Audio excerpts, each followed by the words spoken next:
안녕하세요. 비욘드 챕터입니다.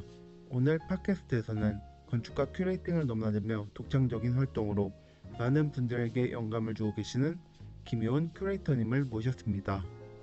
간단히 소개를 드리자면 김효은 큐레이터님은 이화여자 대학교에서 공간 디자인 학사와 석사를, 미국 펜실베니아 대학교에서 건축학 석사를 마치셨고 이후 서울대학교에서 건축학 박사과정을 수료하셨습니다. 주요 경력을 살펴보면 네덜란드의 OMA에서 건축가이자 어시스턴트 큐레이터로 활동하셨고, 귀국 후에는 이화여자대학교와 세종대학교에서 강의도 진행하셨습니다. 동시에 ABCT and HA 아키텍처에서 건축 설계 활동도 이어가셨습니다. 또한 큐레이팅 분야에서도 큰 활약을 보여주셨는데요. 2019년 서울도시건축 비엔날레에서는 컬렉티브 시티의 어소시에이트 큐레이터로 참여하셨고, 2021년에는 서울도시건축전시관의 시니어 큐레이터로서 CCA (Canadian Center for Architecture와 협업하여 Our Happy Life 전시를 큐레이팅하셨습니다. 2022년에는 베니스 비엔날레 한국관의 큐레이터로도 참여하셨습니다. 현재는 미국 샌프란시스코 SF 모마에서 어시스턴트 큐레이터로 활발히 활동 중이신데요. 이처럼 건축가 큐레이팅을 넘들며 다양한 창의적 활동을 이어가고 계신 김효은 큐레이터님과 함께 이야기를 나눠보겠습니다. 나와주셔서 감사합니다. 워낙 많은 활동을 하셨어가지고 저희가 내용을 정리하기가 좀 쉽지가 않았어요. 그래서 네. 이거를 경력의 이 커리어, 경력의 시간의 흐름대로 학부 시절부터 그리고 지금까지의 그 활동들을 좀 자연스럽게 발자취를 따라서 그래서 효님의 활동들에 대한 이야기를 나누면 좋지 않을까 했습니다. 네, 좋습니다. 네. 그래서 우선 태초부터 좀 올라가고 싶은데요. 아무래도 저희 어떻게 건축을 시작하시고 건축에 관심이 있으셨는지 그게 가장 먼저 궁금합니다. 음, 건축에 대한 관심은 사실 고등학교 때부터 있었어요. 그때는 뭔가 공간에 대한 관심? 그냥 제가 몇 번 사실 뭐 특정 공간에서 느꼈던 좀 어떤 감동적인 경험들? 이런 것들 때문에 좀 자연스럽게 건축에 끌리게 됐는데, 근데 그때 고등학교 때는 저희는 문과, 이과 나누어져 있고 건축과를 가려면 이과여야 했거든요. 근데 저는 좀 더 문과 성향이라 그러면은 건축과를 선택할 수는 없는 그런 상황이었어서 그러면은 문과에서 공간을 다룰 수 있는 전공을 하려면 무엇을 해야 될까? 이렇게 알아보다가 이제 미술대학에서 공간 디자인 학과를 선택해서 이제 공간과 건축에 대한 공부를 하기를 시작했고요. 그리고 그 이후에 제가 이제 대학교 다니면서 제 뉴욕으로 여행을 갔을 때, 어, 제 기억에 거기가 이제 그 모마에 있는 북스토어였던 걸로 기억이 나요. 제가 이제 건축에 관심이 많아서 이제 뭔가 책을 구입하고 싶다고 이제 굉장히 꽤 오랜 시간, 몇 시간 앉아서 책을 봤던 것 같아요. 근데 어, 그 엘크로키 세트가 있었는데 그걸 그냥 이게 건축가별로 제가 너무 관심 많아서 하나하나씩 다 봤는데 한 책에 제가 굉장히 많은 영감을 받았어요. 오, 이 건축가 굉장히 멋있다. 해서 이제 그 책을 구입해서 이제 그때는 이제 온라인 막 판매 이런 게 많지 않을 때라 그 무거운 책을 막 내가 왜 샀지? 막 이러면서 들고 다녔던 기억이 있는데 그때 건축가가 이제 오일메이건이었어요. 램크라스. 그리고 이렇게 소호 돌아다니면서 이제 그때 당시에 프라다 매장을 설계했었는데 그 매장도 보면서 제가 굉장히 정말 그 당시에 굉장히 새롭고 되게 신선하게 다가왔었거든요. 그래서 그런 경험들이 나는 그러면은 학부를 끝내고 좀 더 건축을 심도 있게 공부를 해야겠다라고 결심을 했었고, 그래서 그것들이 이제 유학으로까지 이어지고, 그렇게 되었습니다. 네. 저도 비슷한 경험이 있는데요. 저도 아니죠. 유럽에서 여행을 하면서 저도 엘크로키를 할인을 하더라고요. 그래서, 그래서 그때 아마 헤르조그 엘크로키를 아마 사왔을 거예요. 근데 네. 지금까지 헤르족을 지원을 하고 있는데 소식이 없는데 어떻게 저도 그 책을 들고 그 하루 동안 너무 무거워서 제가 이 책을 왜 샀을까 이 생각에 그때가 잊혀지지가 그죠? 않아요. 맞습니다. 네. 그렇기 상징적인 책이죠. 맞아요. 맞습니다. 네. 아마 처음 여행지에서 사가지고 한 달 동안을 캐리어에 들고 다녔던 기억이 있어요. 그 열정이면 해르족 들어가실 것 같은데요. 감사합니다. 어떻게, 네, 효님은 그런데, 네, 어떻게, 네, 펜실베니아에서 건축 석사를 하시고, 그 다음에 OMA에 취직이 되셔도 로테르담으로 가셨어요. 네, 네. 그게 어떻게 OMA를 목표로 준비를 따로 하신 건가요? 아니면 지원을 하셨는데 그게 합격이 되셔서 가시게 되신 건가요? 네. 보통 미국에서 그 저같이 유학을 한 친구들이 이제 그 OPT인가요? 그 일할 수 있는 비자가 나오니까 대부분 미국 회사들을 지원을 많이 해요. 근데 저는 사실 그때는 뭐 제가 처음에 그 엘크로키 OMA 처음으로 산 책도 그렇고 가고 싶은 회사였어요. 그래서 그게 목표라기보다는 일단 나는 지원을 해봐야겠다 이런 생각이 강했어요. 네, 되든 안 되든 가고 싶으니까 해보자. 그래서 지원을 했는데 되게 신기하게 연락이 왔어요. 네, 연락이 와서 일단 인터뷰를 하자였는데 당시에 인터뷰를 하러 뭐 사실 유학생으로서 미국에서 뭐 네덜란드를 가는 게 쉽지가 않잖아요. 비행기를 타고 뭔가 이렇게 그 당시에는 그렇게 여행하는 게, 뭐 그랬던 것 같아요. 학생으로서. 그래서, 하지만, 그래도 뭐, 그래, 안 되더라도 나는 그 OMA 사람들이랑 같이 얘기도 해보고, 회사도 볼 수 있고, 그리고 또 뭔가 되게 너무 재밌을 것 같았어요. 그래서 이제 인터뷰를 하게 됐고, 되게 신기한 게, 근데 인터뷰를 한 날 고용이 됐어요. 그래서 미국에 돌아가지 말라 그랬어요. 그래서 네. 그래서 심지어 갑자기 이제 호텔을 예약을 해줘가지고 제가 근데 또 이게 또 뭐랄까 또 취직은 너무 하고 싶고 제가 너무 일해보고 싶었던 회사기 때문에 그냥 안 되나 무조건 가야 돼 할 수가 없어가지고 사실 그날 바로 계약서를 쓰고 한 5일 정도 일하다가 이러면 근데 졸업을 못 하겠는 거예요. 근데 졸업은 해야 되잖아요. 그래서 네. 보스한테 얘기해서 나 미안하지만 너무 감사한데 미안하지만 졸업은 하고 와야겠다. 그래서 다시 미국으로 돌아가서 한 달 있다 졸업을 하고 이제 다시 왔었죠. 되게 재밌는 경험이었습니다. 네. 되게 재밌는 경험이네요. 네, 네. 저도 네덜란드에서 일을 해봤지만, 네덜란드 회사들이 굉장히 그 돈 쓰는 데 있어서 박하거든요. 근데 호텔까지 끊어주고 할 정도면은, 네, 정말로. 네. 그래서 되게 놀랐었어요. 네. 그 당시 되게 사람이 많이 필요했었나 봐요. 아, 그죠. 그거와 연관돼서, 네, 2017년에 당시에 OMA 굉장히 핫한 그런 회사였어요. 뭐 지금도 여전히 활동을 잘하고 핫하지만, 네, 그 당시에 뭐 도시 건축, 공간 리서치 등등 다양한 스케일을 넘나들면서 건축계에 큰 영향을 미치던 시기였다고 생각하는데, 혹시 그곳에서의 뭐 작업이나 아니면 생활 그런 것들은 어떠셨나요? 일단은 OMA의 생활을 딱 떠올리면 일단 정말 매우 바빴습니다. 네. 네, 매일 이렇게 뭔가 항상 회사를 가면 늘 예상치 못한 일들 기다리고 있고, 그리고 이렇게 새로운 아이디어를 늘 만들어야 되고, 그리고 뭔가 한 가지의 좋은 디자인을 위해서 정말 매일 수십 개, 수백 개 어떤 옵션을 만들어내야 되는 과정이 계속해서 반복됐거든요. 그래서 뭐 새벽 5시에도 들어갔다가, 뭐 그런데도 아침 9시에는 출근해야 할 정도로 굉장히 좀 강도 높은 생활이었고, 뭐 주말에도 한 달에 한 번 정도 쉰 것 같아요. 네. 좀 그랬는데, 근데 그럼에도 불구하고 제가 가끔 이렇게 생각을 해봐요. 제가 가장 좀 행복하게 일했던 순간이 언젠가 이렇게 생각해보면 사실은 늘 그때 네덜란드의 생활을 좀 떠올려요. 제가 생각하기에는 말씀드린 대로 그때가 OMA가 좀 가장 활발하게 일을 하고 있었던 때였거든요. 그래서 굉장히 재밌는 프로젝트들도 많았고, 그래서 뭔가 단순히 제가 설계를 하고 이런 걸 넘어서 뭔가 건축을 되게 다층적이게 접근하고, 뭔가 굉장히 혁신적이게 좀 탐구할 수 있었던 시간이요. 그래서 굉장히 즐거웠었던 것 같아요. 일하는 시간 내내.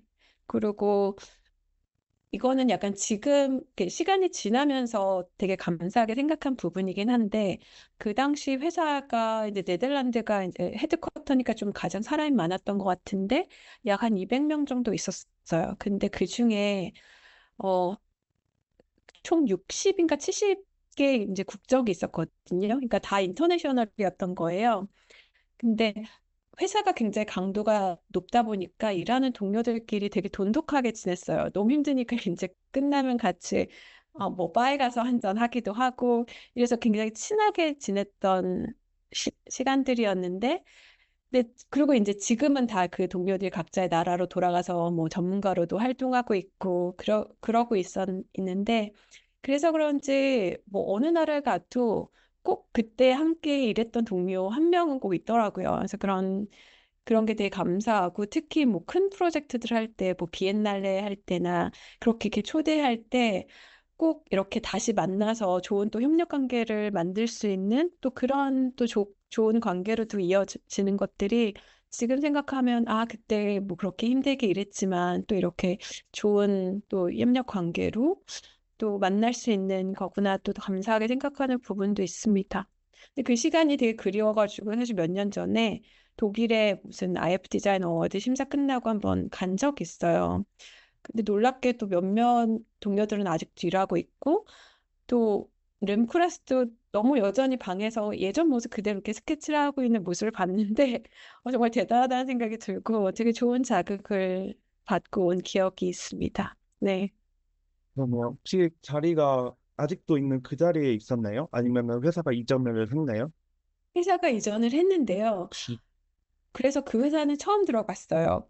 다시 찾아보니까 이전했더라고요. 근데 되게 신기하게 그래도 규모나 구성은 되게 예전 회사랑 비슷했고 그냥 혼자 이렇게 돌아다니다가 이제 중간에 그래서 저도 그게 램의 회사 그 사무실인지 모르고 그냥 지나쳤는데 이제 거기서 이제 계속 디자인을 하고 계시는 모습에 되게 어, 좀 네, 대단하시다는 생각이 많이 들고 뭔가 네, 그 시기가 좀 되게 뭐라 그럴까요? 건축가로서 성장할 수 있었던 시간? 지금 되돌아보면 그런 시간이라는 생각이 좀 많이 듭니다. 음, 맞아요. 저도 네, 그 가장 제 열정과 그런 체력을 불태웠던 시기를 가장 네, 건축가로서 맞아요. 성장했다고 생각하고 네, 그런 시절이 또 나중에 보면 재밌었던 것 같아요. 그죠? 맞아요. 네. 네, 그때 보면 힘들었을 거예요. 지금 생각하면 얘기하지만 그럼요. 네.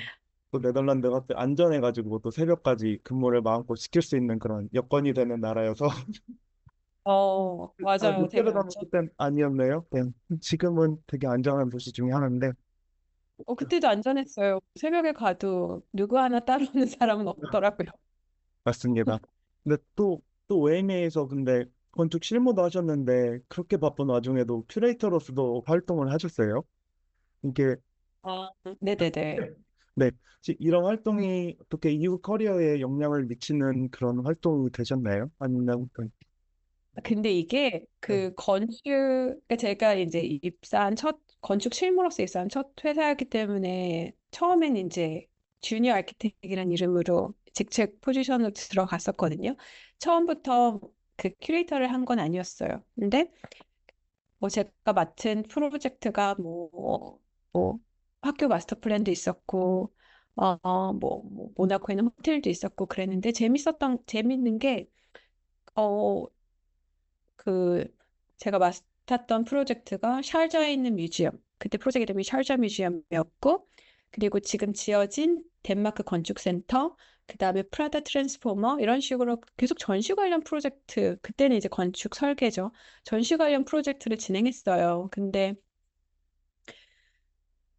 약간 OMA의 어떤 설계 방식이기도 하지만 저희의 접근 방식이 저희는 이제 셜전 뮤지엄의 경우는 이제 공간 운영을 좀 염려하던 클라이언트 때문에 전시 기획도 함께 패키지를 만들어서 드리기도 하고 그다음에 덴마크 건축센터는 이제 공간 계획을 위해서 저희가 어떤 그 전시 기획서를 함께 작업을 했거든요. 그러다가 이제 제가 했던 마지막 프로젝트가 프라다 트랜스포머인데 그때 이제 OMA와 AMO의 편집자이자 큐레이터였던 카요코 오타라는 분이 계셨는데 그분이 이제 같이 어시스턴트로 일해보지 않겠냐고 제안을 해주셨어요. 그래서 이제 그때 이제 따로 계약을 했죠. 다른 이제 그 어시스턴트 큐레이터 포지션으로. 그래서 이제 그때 이렇게 계속 동시에 건축가 큐레이터가 동시에 계속 했다기보다는 약간의 그런 네, 그 프로젝트마다의 제가 참여했던 그 순서가 조금 이렇게 있습니다. 어, 그리고 네, 네. 그, 네.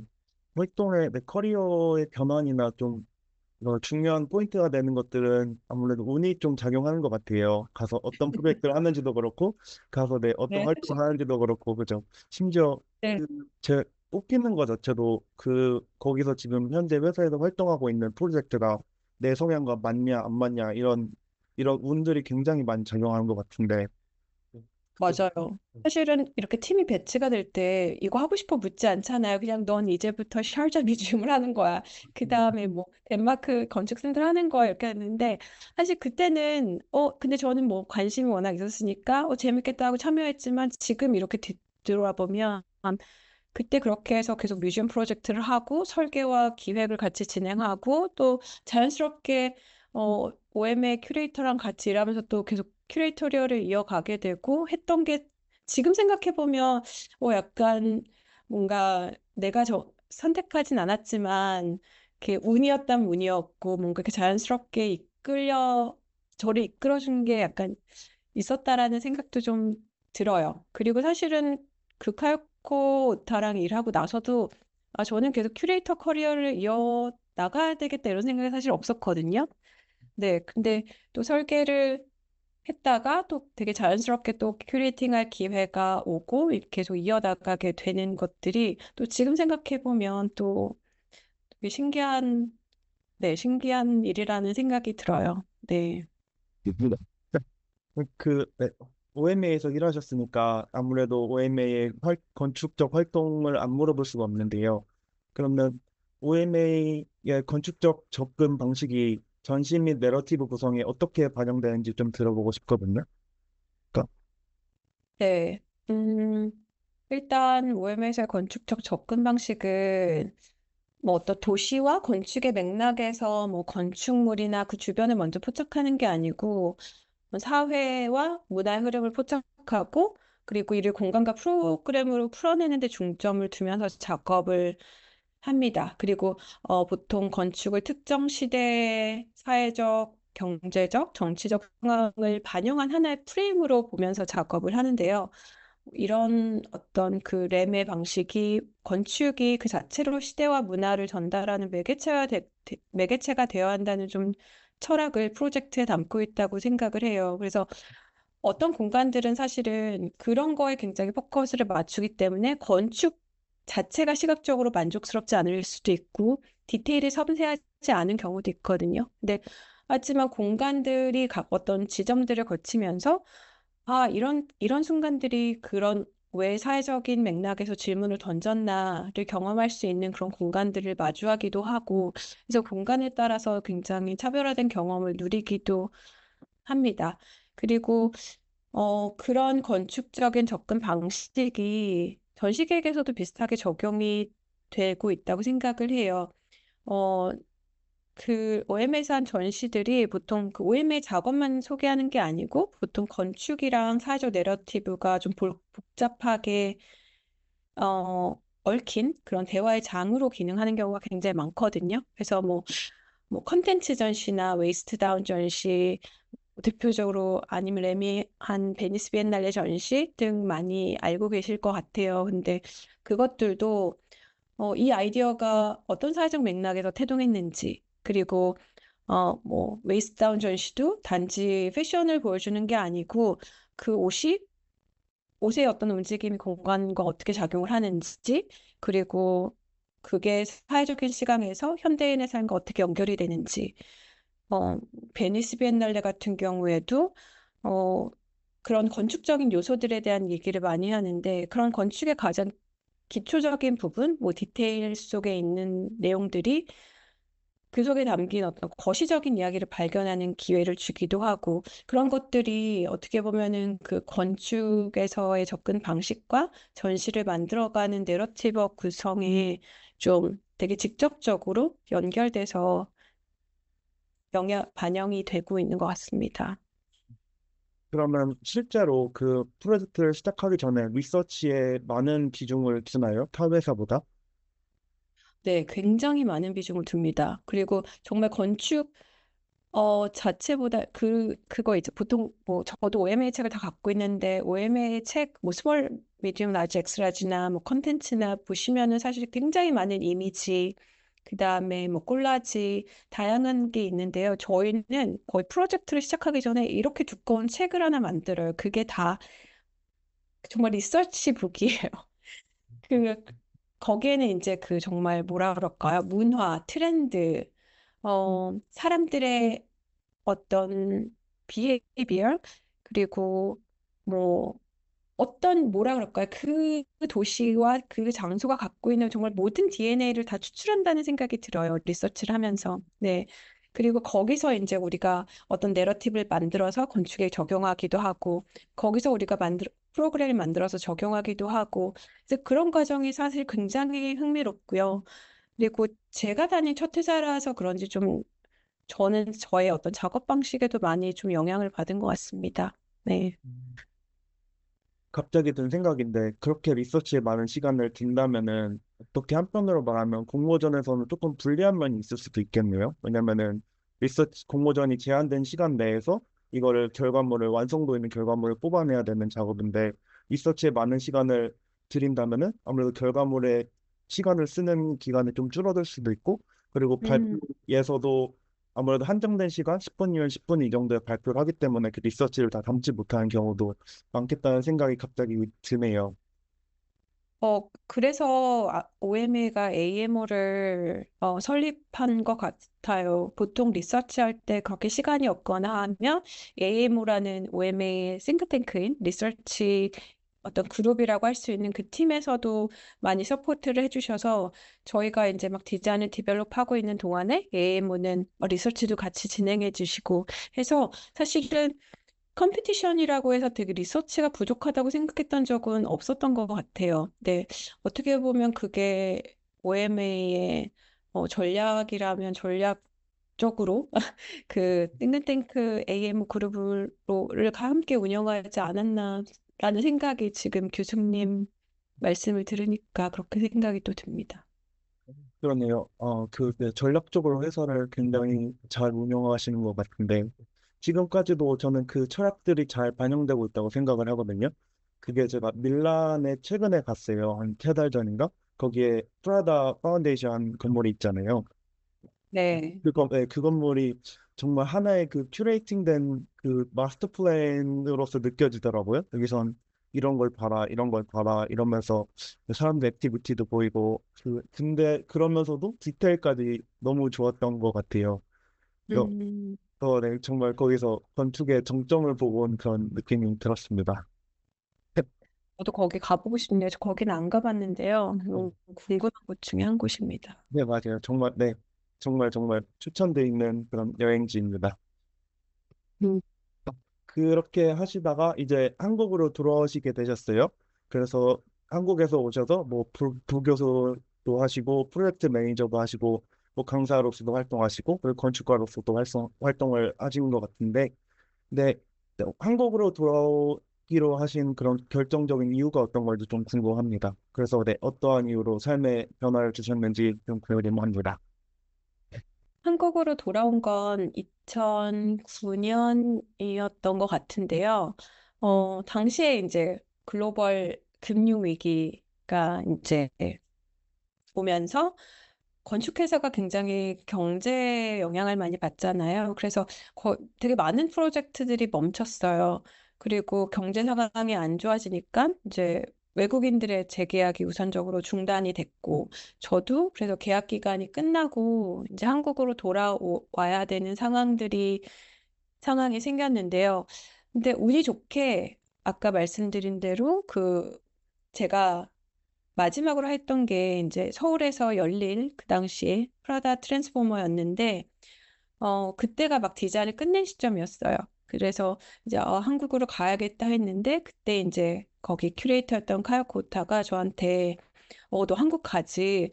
근데 나랑 같이 계속 제안을 해서 전 너무 감사했죠. 그리고 아까 제가 말씀드린 그 콘텐츠나 웨이스트 다운이나 베니스 비엔날레 같은 흥미로운 전시 기획을 하신 분이라 굉장히 그분의 작업에 관심이 많았거든요. 그래서 그 당시에는 큐레이팅이 어떻게 작업을 하는지에 대해서 잘 몰랐지만 단순히 재밌겠다라는 생각에 바로 수락을 했었어요. 그래서 그리고 그 프로젝트를 계기로 한국에서 제 일을 이어나갈 수 있었고, 그래서 한국에 돌아와서 2009년 말이었던 것 같아요. 그때 돌아와서 그때부터 정식으로 어시스턴트 큐레이터로 2010년 넘게 그 프로젝트가 완전히 다 종료될 때까지 계속 그분이랑 전시와 프로그램 기획을 같이 했었고요. 네. 그리고 나서 뭐 이화여대 뭐 세종대에서 강의하고 아름지기에서 이제 전시랑 프로젝트 기획하면서 그때 이제 한국의 뭐 예술, 문화, 건축 전문가들 되게 많이 만날 수 있었던 기회였었고 근데 그러면서 또 설계에 대한 갈증이 계속 있었어요. 뭔가 어떻게 자연스럽게 기획으로 연결이 됐는데 뭔가 좀 더 건축 설계를 더 하고 싶다라는 생각을 하고 있던 차에 그 의뢰가 들어왔어요. 프로젝트가 들어왔는데 첫 번째 이제 프로젝트가 레스토랑이었어요. 그래서 이거 당장 하고 싶은데 어 한국에서 실무를 해본 적이 없기 때문에 그 당시에는 이걸 어떻게 해야 되지? 고민하고 있었는데 그때 이제 경제 위기 때문에 많은 분들이 한국에 들어오셔서 그때 함께 이제 오염에서 같이 일했던 동료들이랑 디자인 그 설계 회사를 만들어 가지고 함께 이제 작업을 했었어요. 그래서 그때부터 되게 그래도 운이 좋게 프로젝트들이 뭐 레스토랑, 주거, 병원, 학교, 뭐 전시 디자인 등 되게 흥미로운 프로젝트들이 계속 들어와서 같이 되게 즐겁게 일을 했었고요. 그리고 또 워낙 그냥 재밌는 일 있으면 조금 거절하지 않는 스타일이라 거의 모든 프로젝트를 다 많이 했던 것 같습니다. 네. 그 시기에 그리고 어, 네, 그 네, 시기에 아니 큐레이팅 활동도 하시고 건축 활동도 같이 병행해서 하시는 건가요? 근데 그때 재밌는 게 그때도 어 그때 건축문화제가 있어가지고 그때는 이제 전시 작가로 참여를 했었고요. 그때 가로수길 뭐였지? 가로수길 동네 건축가라는 프로젝트였는데 저희 사무실 때 가로수길에 있었어요. 그래서 가로수길에 서 근무한 사무실이 있는 그 당시에 뭐 양수인 소장님 그리고 고기웅 소장님 뭐 등등 해가지고 그때 다 가로수길에 가지고 함께 우리가 이제 건축문화제 그 전시 작가로 참여했었고 그리고 그때 이제 아르코 미술관의 전시 디자인 프로젝트를 한 세네 개 한 적이 있었어요. 그래서 그렇게 하면서 어 2016년에는 비엔날레 서울도시건축 비엔날레 기획하면서 또 이제 설계하고 뭐 이런 식으로 해서 계속 이렇게 병행을 하면서 일을 했죠. 그래서 어떻게 보면은 그때 질문이 이제 한국으로 돌아온 이제 그걸 여쭤보셨는데 그런 변화 때문에 좀 여러 역할을 재밌게 할 수 있었던 계기가 됐다는 생각이 들어요. 네, 저도 네, 거기에 대해서 얘기를 하고 싶은 게 가장 최근에 비슷한 이슈가 있었잖아요. 코로나 때문에, 코비드 때문에 많은 분들이 그때 네, 본국으로 돌아오시고 계약이 종료된 상황이었고, 그때는 정말 거의 모든 프로젝트가 스탑된 상황이었고, 그 후에 음, 이제 그 후에 경제가 좀 괜찮아져서 사람들 다시 엄청 뽑게 됐어요. 그, 어, 네, 그래서 제가 그때 유엔스트에 들어가게 됐고, 네, 그래서 네, 그런 이 취직 같은 경우 아니면 뭐 직업을 잡거나 아니면 활동을 하는 게뭐 경제적인 거나 사회적인 거나 그리고 운이나 이런 것들이 굉장히 많이 작용하는 것 같아요. 또 네, 거기서 네, 운도 찾을 수 있고 새로운 기회도 찾을 수 있고 그 흐름 속에서 굉장히 막 재밌게 활동할 수 있는 것 같습니다. 맞습니다. 네, 너무 동의합니다. 네, 네, 저가 그러면은 궁금한 거는 건축가로서도 활동하시고 그다음에 큐레이터로서도 활동을 하셨는데 이 두 가지 직업으로서의 갖는 그런 관점의 차이가 있는지 좀 궁금한데요. 어, 그런 질문 되게 자주 받기도 해서 저도 사실은 막 가끔 이렇게 생각을 해봐요. 근데 건축가와 큐레이터의 관점이 모두 일단 건축을 다룬다는 공통점도 있지만 또 그런 접근 방식이라든지 어떤 목표에 대해서는 좀 또 차이가 있는 것 같아요. 건축가는 어떻게 보면 주어진 공간에서 프로그램이 실질적인 기능을 갖추고 또 사용자의 요구도 충족시키고 물리적 환경을 설계하는 데 중점을 둔다면 큐레이터는 건축적 작업을 하나의 문화적 텍스트로 보고 그리고 그 속에 담긴 어떤 뭐 사회적인, 역사적인 의미를 해석해서 관람객에게 전달하는 데 중점을 둔다고 말할 수도 있는데 근데 사실 재밌는 건 저는 큐레이터로 일할 때 저는 사실은 뭐 건축가와 큐레이터의 역할, 어느 중간쯤에서의 역할을 수행하고 있는 것 같아요. 실행 단계에 따라서 어쩔 때는 좀 더 건축가에 가깝고, 어쩔 때는 좀 더 큐레이터에 가깝거든요. 왜냐하면 건축할 때도 뭔가 하나의 문화적 텍스트를 보고 재해석하면서 작업하기도 하고, 큐레이팅 할 때도 어떤 그런 공간을 보면서 저는 사실은 공간과 사람들의 동선을 생각하면서 내러티브를 만들고 전체 구성을 하고 기획을 하기도 하거든요. 그리고 그런 작업들을 되게 즐겁게 좀 즐기는 편이에요.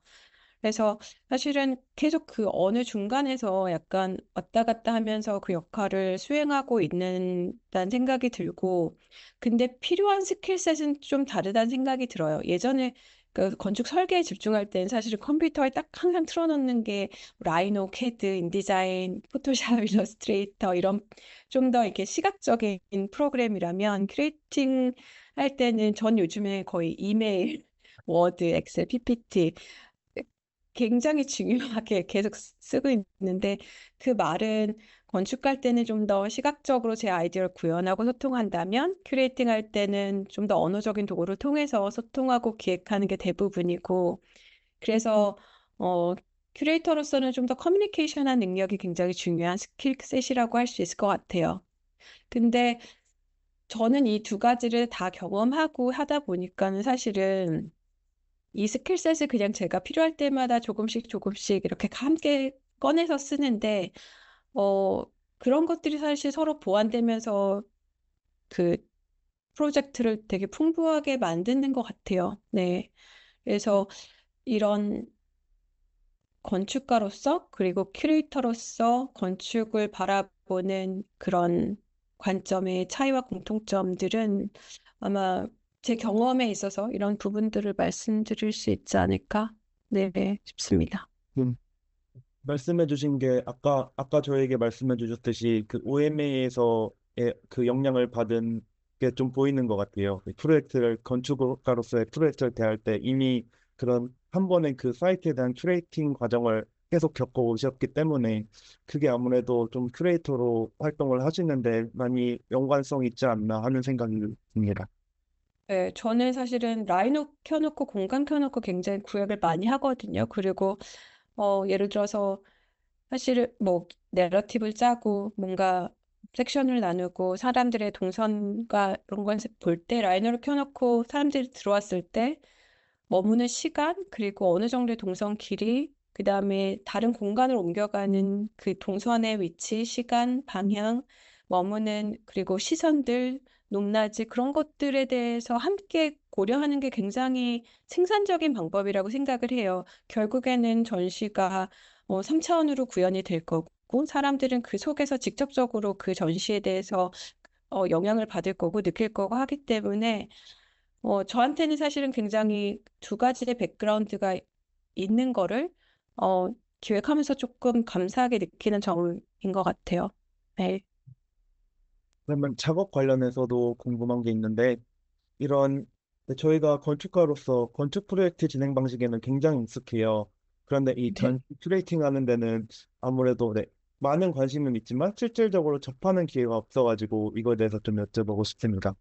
특히 서울 건축 비엔날레 같은 프로젝트는 굉장히 국제 규모고 굉장히 규모가 크잖아요. 이런 데서 네. 어떻게 네, 주제를 뭐 찾아가고 아니면 함께 협업할 분들을 찾으시고 전시품을 어떻게 가져오고 뭐 조율하고 이런 과정들이 너무나 궁금합니다. 서울 도시건축 비엔날레 할 때는 그 베니스 비엔날레 할 때도 그랬지만 먼저 이렇게 대주제가 정해져요. 대주제가 정해지고 이제 감독이 정하시고 이를 바탕으로 이제 제가 기획할 전시의 세부 주제를 선정을 합니다. 그리고 그 과정에서 그럼 우리가 얘기하고 싶은 어떤 도시와 건축에 대해서 뭐 이슈를 분석하고 현안을 분석하고 그리고 뭐 사회적으로 중요한 메시지를 전달할 수 있는 주제를 찾는데 초반에 굉장히 집중을 하고요. 그리고 주제가 확정이 되면 이를 이제 구현할, 같이 협업할 전문가분들, 어, 그과의 어떤 협업이 되게 중요한 단계로 이어지고요. 그래서 각 분야의 전문가, 예술가, 그리고 관련 기관과의 어떤 네트워크를 활용해서 프로젝트에 적합한 어떤 협력자를 찾는 작업이 또 굉장히 중요합니다. 그래서 이분들과 함께 초기 기획 단계부터 다양한 의견을 수렴하고 방향성을 설정하는 과정을 거치게 되고요. 음, 그리고 전시 작품 같은 경우에는 크게 두 가지로 말씀드릴 수 있을 것 같아요.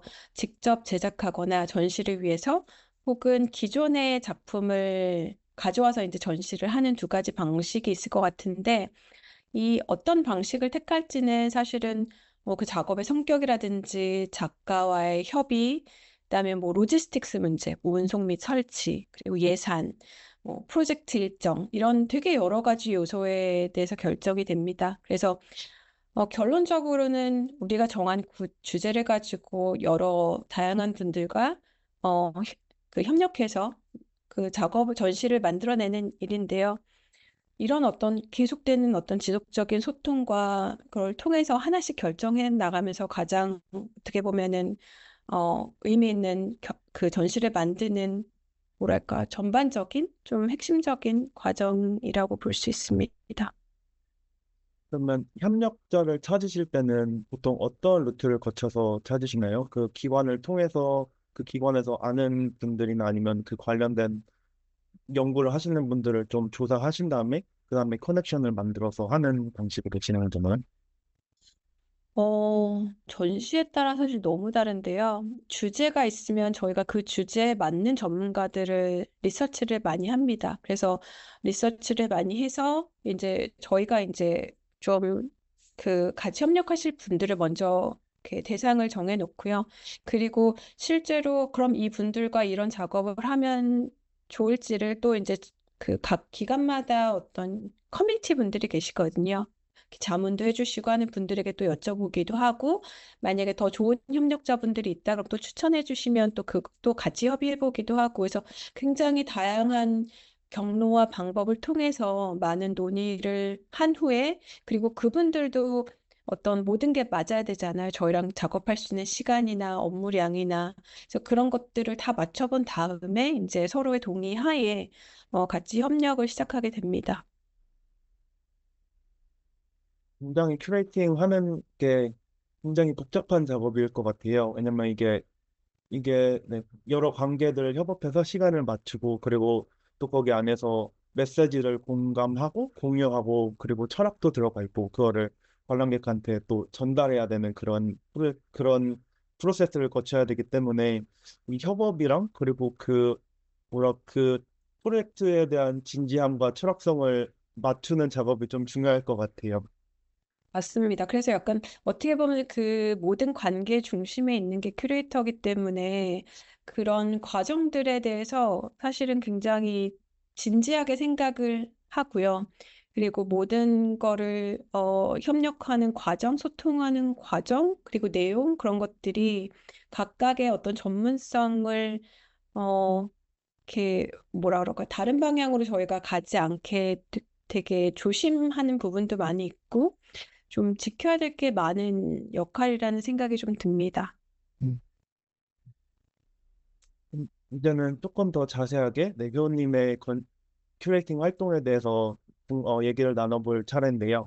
2021년에 CCA, Canadian Center for Architecture랑 협업하셔서 서울 도시건축전시관에서 우리의 행복한 삶에 대해서 음, 우리의 행복한 삶 프로젝트를 진행을 하셨습니다. 여기서는 행복이 대기업이 정한 기준에 의해서 정량화되고 있고 오히려 그들의 영향력이 더 커지고 있는 그런 실정을 좀 시사하고 있다고 생각을 하고요. 또 이는 그대로 그런 행복에 대한 기준이 다시 대기업에 의해서 대기업에 의해서 순위가 결정된 그 대기업에 의해서 결정된 순위가 그대로 정치 및 마케팅 수단으로 이용된다는 점을 관람객에게 인식시키시면서 도시 속에서 행복은 무엇인지를 다시 생각해보는 그런 기회를 만들어 주셨습니다. 사실 한국인들에게 한국은 그다지 행복한 나라가 아니라는 인식이 좀 강한데요. 특히 팬데믹 이전의 사회 분위기에서는 한국을 탈출하자라는 그런 키워드를 인터넷에서 굉장히 많이 찾아볼 수 있었어요. 근데 이러한 사회적인 콘텍스트 안에서 행복과 그리고 건축, 그리고 도시 환경과의 관계를 시사하는 중요한 전시였다고 저는 생각하고 있습니다.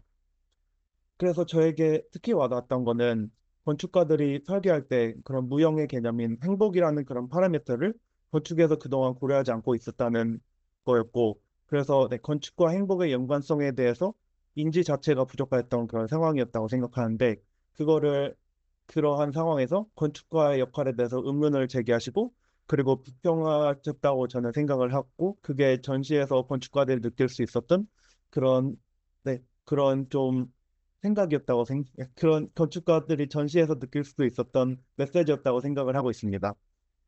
그래서 네, 이러한 사회 문제를 제기하시는 것이 저는 큐레이터의 큰 역할이라고 생각을 하는데요. 그래서 네, 전시를 통해서 제기된 그런 사회적 문제들이 건축 분야에서 어떻게 논의를 끌어낼 수 있을 것이라고 좀 기대하시는지 궁금합니다. 그리고 향후에 그런 작업에 그런 행복한 삶의 전시가 그 건축 설계에 어떻게 반영될 수 있을 거라고 보시는지 좀 궁금합니다. 네, 그 사회적인 문제를 제기할 때는 말씀 주신 대로 이제 어떤 논의가 나올지 기대도 많이 합니다. 근데 동시에 또 전시를 통해서 어떤 논의를 기대한다기보다는 또 이야기를 시작하기 위해서도 전시를 만드는 경우가 있어요. 네, 이걸 통해서 뭔가 논의가 좀 촉발됐으면 좋겠다. 그래서 전시를 통해서 사회적 문제를 제기하는 거는 큐레이터가 가진 중요한 역할 중에 하나라고 생각을 합니다.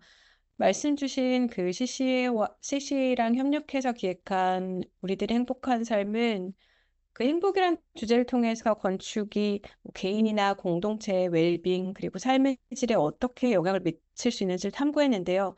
예전에는 이제 그쵸. 우리가 막 행복을 주제로 건축가가 설계를 하거나 하지 않고요. 그리고 사용자의 요구도 뭔가 행복이 담긴 요구라기보다는 좀 프로그램 위주였던 것 같아요. 그래서 이런 공공의 행복과 웰빙을 논하는 사회에서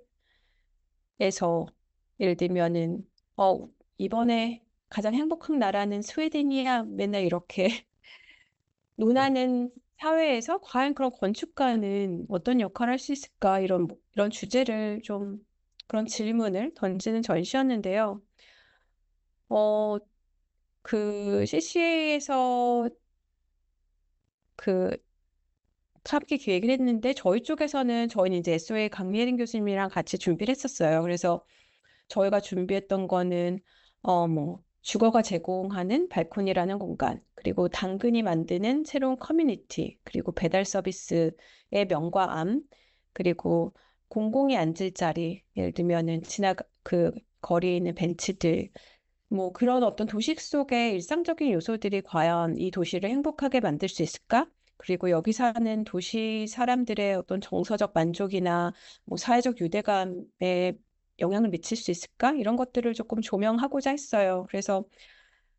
어, 그래서 그런 걸 통해서 좀 관람객들이 어, 이 전시를 보고 나의 생활, 그리고 내가 속한 이 도시와 환경 속에서 어떤 행복한 게 진짜 뭔가, 어떤 그런 행복, 그다음에 삶의 질을 좀 다시 생각하게 하는 기회가 되었다고 생각을 합니다. 그리고 건축가 분들도 역할이 계속 확장을 하고 있다고 생각을 합니다. 그래서 함께 이런 고민을 하면서 또 건축이랑 도시가 인간의 삶에 실질적인 또 의미를 더하고, 그리고 이게 또 더 나은 도시와 미래를 위해서 좀 더 지속적인 대화를 이끌어낼 수 있다고 믿고요. 그게 어떻게 보면은 그러기 때문에 이런 사회적인 이슈들을 계속 전시를 통해서 제기하고 그런 역할을 저희가 이제 하는 게 의미 있는 일이라고 생각을 합니다. 그러한 전시의 역할을 하게 되면서 관람객은 새로운 사고의 흐름을 깨닫게 되고, 그리고 그런 사고의 흐름이 개개인의 삶에 영향력을 미칠 거라고 저는 생각을 합니다. 그래서 네, 이런 전시 같은 거는 지식뿐만 아니라 감정의 영역에도 영향을 미친다고 생각을 하고 있는데 이러한 관점에서 혹시 작업을 하실 때 갖고 계신 그런 직업적 윤리 아니면 사명이 있으신지 궁금합니다. 근데 저도 그런 점 때문에 전시 보는 걸 되게 좋아해요. 저는 뭐 그 10대 때 사실 드가의 파스텔라 보고 굉장히 큰 벅참을 느낀 적이 있었거든요. 그 이후에 좀 뭔가 창의적인 아이디어가 떠오르지 않을 때, 그리고 영감이 필요할 때 좀 뮤지엄에 가서 전시를 봐요. 그럼 전시는 좀 저에게 늘 새로운 관점을 제시해주고, 제 생각과 일상에 좀 영향을 주었습니다. 그래서 저도 제가 기획한 전시가 뭐 단 한 분에게라도 그런 영향을 미칠 수 있다면 성공적인 전시라고 생각을 하고요. 어, 몇 달 전에 제가 이제 전시 기획을 하다가, 어, 굉장히 좀 안 풀렸어요. 안 풀려가지고 제가 저희 그 아키텍처 디자인 큐레이터리 디파트먼트의 헤드인 제니퍼 던롭 플래처가 있는데 그분한테 말씀을 드린 적이 있어요. 내가 이 전시를 하려면 지금 이것도 알아야 되고 이것도 알아야 되는데 난 지금 다 이 두 개를 깊게 알고 있지 못해. 그래서 내가 이거를 정말 잘 기획할 수 있을지 고민이야라는 그 말을 한 적이 있거든요. 근데 그랬을 때 그분께서 저한테 하는 말씀이 너가 그거 다 알 필요 없어. 큐레이터는 예술과 그 비지터, 관객, 그리고 다양한 분야의 전문가를 연결하는 그런 브릿지 역할을 하는 거야. 그때 중요한 건 그 과정에서 그 작품을 진정성 있게 다루고, 그리고 그런 어떤 관람객의 다양한 목소리와 해석을 포용하고 공정성을 유지하는 게 되게 중요해라는 말을 했거든요. 그때, 그러면은 그때, 내가 가진 역할, 그리고 직업 윤리, 그리고 사명감, 그런 것들을 좀 함께 생각해 보는 기회가 됐었어요. 그래서, 어, 나는 전시를 통해서 관람객에게 뭐 삶의 뭐 감동과 영향을 미치도록 돕는 가부도 역할을 해야 한다는 점, 그리고 이 작품에 대한 어떤 진정성, 포용성, 공정성을 유지하는 것이 되게 중요한 이 역할에서 중요한 사명이구나. 이런 생각을 했던 일이 생각이 납니다.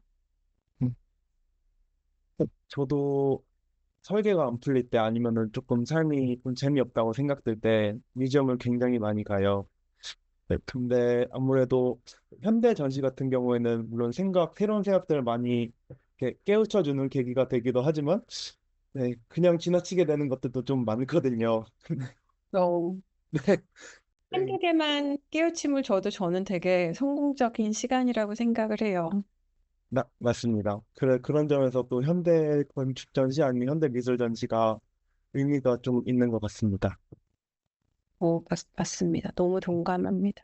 네. 그래서 미술관 같은 경우에는 저도 네, 뭐 미술관 그리고 전시회 그리고 뭐 음악 오케스트라 공연 이런 것들을 좀 많이 찾으러 다녀요. 좀 영감을 얻고 싶을 때 이게 사실 전시를 보거나 공연을 보면서 그거에 집중을 하지 않으면서 좀 생각을 하는 편인데요. 근데 네. 그러면서도 좀 전시를 보면은 그 인풋들이 이렇게 뇌에 좀 들어오는 것 같아요. 그래서 전시가 시사하는 것들이 뇌에 들어오면서 이제 사고의 흐름에 좀 영향을 주고 그리고 네, 그걸로 인해서 사고가 좀 확장이 되고 그러면서 좀 재밌는 아이디어들이 나오는 것 같습니다. 네. 저랑 너무 비슷합니다. 네, 저도 항상 그런 거에 즐거움을 느껴요. 그렇게, 네, 전시를 통해서 내가 받는 사고의 전환이라든지 새로운 어떤 아이디어가 떠오르다거나 영감이 떠오른다거나 그런 것들이 너무 즐겁고, 네, 그게 저도 전시를 보는 이유이기도 한데요. 네, 굉장히 공감이 갑니다. 네. 그러면서 2022년에는 베니스 비엔날레 전시에서 미래 공동체 프로젝트라는 작업을 하셨습니다. 여기서는 군산이라는 그런 지역적 특성을 이용한 파괴적 창조를 하는 전시를 큐레이팅 하셨습니다. 인구 및 재정의 감소로 인한 그런 건강한 소멸이라는 그, 어, 인구 및 재정의 감소로 인한 건강한 소멸을 디자인하고 그리고 어떻게 빈 집들을 분해할 수 있는지를 고민한 흔적을 전시했던 인상 깊은 프로젝트였습니다. 이와 더불어서 도구 워크숍을 여셨는데 이거는 집을 어떻게 비워낼 수 있는지 그런 도구를 같이 만들어 보는 그런 워크숍을 열으셨는데 이거를 통해서 집들에 어떻게 틈을 내고 그리고 자연을 어떻게 들이는지를 디자인한다는 그런 개념을 시사하셨습니다. 그래서 저한테 이 전시가 좀 인상 깊었던 거는 소면을 디자인한다는 그 컨셉이었는데요. 왜냐하면 대한민국은 인구가 굉장히 빠르게 감소하고 있고 각 지방자치들은 통합되면서 소멸을 걱정하고 있는 실정입니다. 그래서 자연으로 돌아가고 있는 건축 전시물을 보면서 관람객 입장에서는 마치 인류의 종말을 보는 것과 같은 그런 감정을 저는 느낄 수도 있다고 생각을 해요. 그리고 한국 입장에서 네, 분산에서 살고 계신 그런 분들 네, 앞에 그런 번화가가 갑자기 사라지고 학교가 폐교되고 이런 것들은 그분들에게 정말 현실이거든요. 맞아요. 그래서 네. 하지만 한편으로는 이게 인류가 잠시 점유했던 공간을 다시 자연에게 되돌려주면서 자연과 함께하는 그런 함께 살 수 있는 그런 방법을 좀 제안하셨다고 생각을 하고 있습니다. 네. 그러면서 네, 제가 드리고 싶은 질문은 이런 인구 감소와 그리고 건강한 소멸이라는 그런 주제가 전시의 중심이 되면서 관람객들이 어떤 감정을 느끼게 될 것이라고 좀 예상하셨을지 궁금하고요. 그리고 실제로 관람객들이 예상한 것과 비슷한 감정을 느꼈는지 아니면은 혹은 다르거나 아니면 완전히 정반대의 감정을 느꼈는지 이런 것들이 좀 궁금합니다.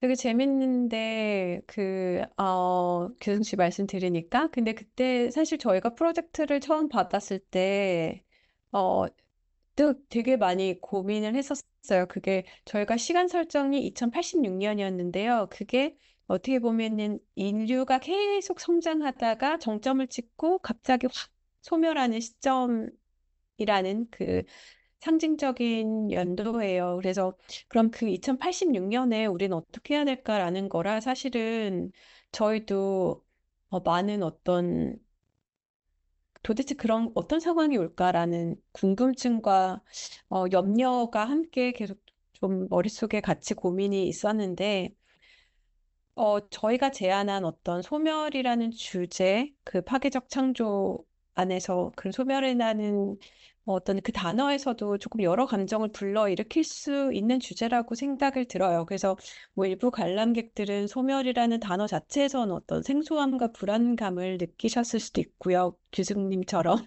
그리고 어, 인류가 점유했던 공간을 자연에게 되돌려주며 이제 남겨진 것들에 대한 의미를 또 생각하시는 분들도 있으셨을 것 같아요. 근데 저희가 생각했던 거는 또 동시에 이걸 통해서 어, 관람객들이 새로운 형태의 어떤 지속 가능성 혹은 더 살만한 밀도를 통해서 더 나은 도시가 되어가는 그런 점도 이제 발견되기를 기대하기도 했고요.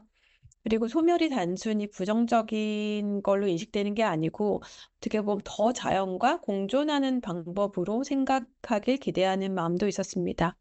그래서 실제로 전시를 접하는 관람객들로부터 저희도 이제 다양한 피드백을 받았는데 또 흥미롭게 생각하시는 분들도 많았고요. 그리고 파괴적 창조라는 개념이 어떤 소멸이라는 불가피함 속에서 어떻게 더 나은 형태로 창조로 이어질 수 있는지 뭐 이런 의견을 주시는 분들도 계셨고요. 그래서 저희도 굉장히 더 흥미롭게 생각한 포인트였기도 했고 이걸 통해서 좀 각자가 어떤 소멸에 대한 두려움, 그다음에 익숙하지 않음을 좀 더 긍정적이고 어떻게 보면 더 희망적일 수 있다라는 시각으로 재해석할 수 있었던 것 같아요. 저희도 피드백을 들으면서 네, 그런 마음들을 좀 알 수 있었습니다. 음, 그리고 든 생각인데 혹시 전시회에서의 피드백 과정은 어떻게 이루어지나요? 제가 전시회를 다닐 때는 저는 피드백을 한 적이 한 번도 없고 피드백하는 공간이나 이런 것들을 본 적이 없었던 것 같거든요. 네, 그러면 피드백은 보통 어떻게? 맞아요. 어, 전시마다 다른데, 베니스 비엔날레 프로젝트들은 워낙 저희가 이제 뭐라 그럴까요? 그 후에 리뷰의 글이 좀 여러 개를 읽을 수 있었어요. 그래서 그걸 통해서도 확인을 할 수 있었고, 그리고 굉장히 많은 분들이 같이 협업을 했고, 뭐 워크숍이나 이런 걸 통해서 군산에 사는 그런 그 분들이랑도 워크숍을 통해서 이렇게 저희가 설명을 드리면서 그래서 이런 워크숍을 하려고 해요 하면서 이제 그 주시는 피드백이 정말 아까 교수님 말씀하신 것처럼 내가 군산에 사는데 그럼 여기가 이렇게 될 경우 정말 뭐 같이 고민을 하기도 하고 그러면서 저희가 그렇게 던지는 어떤 주제나 아이디어에 대해서도 이렇게 즉각적으로 계속 이렇게 반응을 해주시고 피드백을 주시는 경우도 있었고 그리고 전시를 보고 가신 분들 중에 많은 분들이 또 연락이 오신 경우도 있었어요. 나 이거 주제로 연구를 하고 있다는 분도 계셨고, 그래서 좀 더 같이 연구를 해봐도 좀 재밌는 얘기가 나올 수 있을 것 같다. 또 재밌는 담론을 만들 수 있을 것 같다. 라고 연락을 주시는 분도 있었고요. 네, 그래서 피드백을 그런 식으로 좀 여러 경로를 통해서 되게 다양한 분들한테 많이 받았습니다. 네, 되게 감사하게 네, 생각을 하고 있습니다. 뭐 전시를 큐레이팅한 사람 입장에서 전시에 대한 피드백을 듣게 되면은 굉장히 뿌듯할 것 같아요. 떨려요. 많이 떨리기도 합니다. 네. 떨리고. 예전에도 항상 이렇게 검색을 해봐요. 이렇게 전시 이름으로 검색하면 사실 리뷰 많이 갔다 오시잖아요. 그래서 블로그에 남기시기도 하고 근데 되게 떨리는 마음으로 마치 댓글창을 보듯이 읽어봐요. 그래서 근데 좋았다는 내용을 읽으면 정말 기분이 좋고 그게 조금 뭔가 어떤 부분이 좀 실망스러웠다는 내용을 읽으면 많이 속상하기도 하고 그렇습니다. 사실은 네, 굉장히 떨립니다. 네, 속상하실 것 같아요. 이게 아무래도 대중을 상대로 하는 그런 전시기 때문에 대중들은 네, 굉장히 다양한 스펙트럼의 의견을 가지고 계시잖아요. 지식과 스펙트럼, 네. 네, 지식과 그리고 의견. 그래서 네, 아무래도 근데 네, 되게 많이 도움이 돼요. 그런 어떤 식의, 만약에 제가 들으면 속상해할 내용도, 이런 부분을 내가 그때는 생각을 못했지만, 뭐 사실을 말씀하시는 분들이 많으시니까, 그래서 또 다음번에 그거를 또 바탕으로 또 다른 것들을 제안하기도 하고, 다른 방법을 적용하기도 하고, 그래서 이때까지는 굉장히 도움이 됐던 것 같습니다. 어떤 식의 그런 리뷰들이. 네. 저희 건축가 입장으로서는 그런 전시가 또 건축에 좀 도움이 되기를 바라거든요. 이게 전시 자체가 또 건축에 대한 피드백이기도 하잖아요. 그래서 그렇죠, 그렇죠. 이런 전시를 통해서 제안된 그런 파괴적 창조의 접근 방식이 특히 한국 사회의 건축이랑 그리고 도시계획에 어떤 영향을 미칠 수 있을 것이라고 좀 보시는지 의견을 듣고 싶습니다. 그 파괴적 창조가 말씀드렸듯이 시점을 2086년으로 잡았지만 사실은 저희가 이제 군산에 가서 직접 느낀 거의 시기도 했어요. 대부분 많은 집들이 비어 있었고, 그래서 그런 인구 감소랑 지역 소멸이 사실은 되게 현실로 다가오고 있는 시점이라고 생각을 하거든요. 그래서 어떻게 보면 지금 한국 사회에서 되게 중요한 논의가 될 수 있다고 생각을 합니다. 그래서 기존에는 소멸을 막기 위해서 다른 방식으로 계속 개발하고 도시를 확장하고 이랬지만 이번 전시를 통해서 뭐 소멸을 자연의 일부로 받아들이고 그 속에서 새로운 가능성을 좀 모색하는 방식으로 저희가 접근했는데 이런 방법들이 또 한국의 건축과 도시 계획에서 어떻게 보면은 또 다른 패러다임을 제시할 수 있지 않을까라는 생각도 들고요. 그리고 아까 말씀드린 것처럼 또 이런 연구들이 또 많이 진행이 되고 있는 걸로 알고 있어요. 그래서 저희도 아주 이렇게 제안을 했지만 저희도 조금 더 이런 다른 어떤 협력자분들 그다음에 전문가들과 함께 좀 더 심도 있는 연구를 더 진행을 해볼까? 좀 더 다양한 담론들을 만날 수 있을 것 같다. 좀 이런 생각도 들기도 했었고, 그래서 조금 더 발전시키고 싶은 생각이 많이 들 정도로 저는 되게, 네, 충분히 논의가 되어야 한다는 생각이 많이 듭니다. 그리고 영향을 끼칠 수 있을 것 같고요. 네, 맞습니다. 이게 굉장히 흥미로운 주제라는 거에 저도 동의를 하고요. 왜냐면 도시 자체도 이미 서울도 이제 1,000만 인구가 깨진 지가 한참 지났잖아요. 이런 그렇죠. 네, 이런 와중에서 저희가 건축계에서 생각하는 서스테이너빌리티라는 거는 그냥 건축에서 어떻게 카본 에미션을 줄이는가, 그리고 그 건축물을 더 견고하게 만들어서 이 실링을 더 타이트하게 하는가, 이런 것, 그리고 에너지를 얼마나 제너레이트 하는가, 이런 것들에 초점을 맞춰 있지, 이거를 어떻게 리사이클링 할 수 있을까, 아니면 이 공간을 어떻게 해체할 수 있을까, 이런 것들에 대한 논의는, 의미 있는 논의나 아니면 의미 있는 시도는 상대적으로 적다고 생각을 하거든요. 네. 네, 이런 것들에 대한 연구가 이루어지고, 그리고 밀도를 어떻게 줄일 수 있고, 이게 아마 코비드 때 좀 많이 나온 것 같긴 한데, 어떻게 오피스를 어떻게 레지던시로 바꿨는지, 이 오피스를 덜 수 있는지, 이런 논의가 살짝씩 시작되긴 했는데, 네, 이런 것들이 지금부터라도 좀 더 고려된다면은, 그리고 그게 연구된다면은, 도시 전체적인 그런 서스테너빌리티를 높일 수 있는데 기여할 수 있지 않을까 생각이 듭니다. 음, 너무 의미 있는 연구가 될 것 같아요. 네, 맞습니다. 네, 한국에서 이런 큐레이팅 활동을 하시다가 샌프란시스코 모마로 취직이 되셔서 가게 되셨어요. 그거는 그렇게 따로 지원을 하셔서 가게 되신 건가요? 이것도? 아니요. 취직이 돼서 샌프란시스코에 온 게 아니고요. 네. 그 서울 도시건축 전시관에서 일하다가 사실 가족 때문에 어쩔 수 없이 샌프란시스코로 이사를 오게 됐어요. 그래서 처음에는 전 사실 너무 오기가 싫었고요. 왜냐면 전 서울 도시건축 전시관에서 너무 재밌게 일을 하고 있었기 때문에 어 제가 이제 그만두고 싶지가 않았어요. 그래서 어떻게 안 가고 싶은데라는 생각을 하다가 어쩔 수 없이 가족이 다 와야 되니까 이제 왔는데 처음에는 되게 막막했어요. 처음에는 되게 막막했고, 만약에 이제 샌프란시스코를 가야 된다면 저기 SF 모마의 건축 부서가 있는데 저기서 일하고 싶다라는 막연한 뭐랄까요, 그 바람이 있었어요. 근데 어, 사실 샌프란시스코나 캘리포니아 자체가 처음 살아본 곳이고, 아는 사람도 없고, 되게 처음엔 되게 어디서부터 시작하지? 나의 커리어는 끝났구나. 이런 약간 막막함으로 왔습니다. 사실은 2022년 1월에.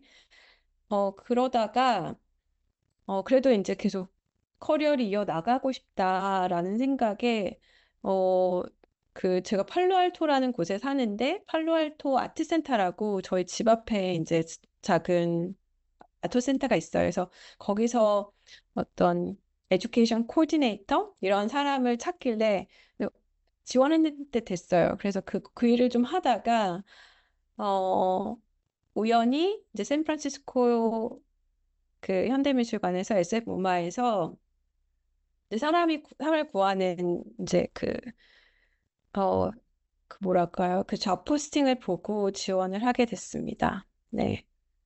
근데 사실은 그 스토리는 굉장히 많습니다. 다 공개하시길 원하시면 이렇게요. 네. 그러면 인터뷰 과정은 좀 시리어스했나요? 좀 많은 단계를 거쳐서 너무 어려웠어요. 하셨는데요.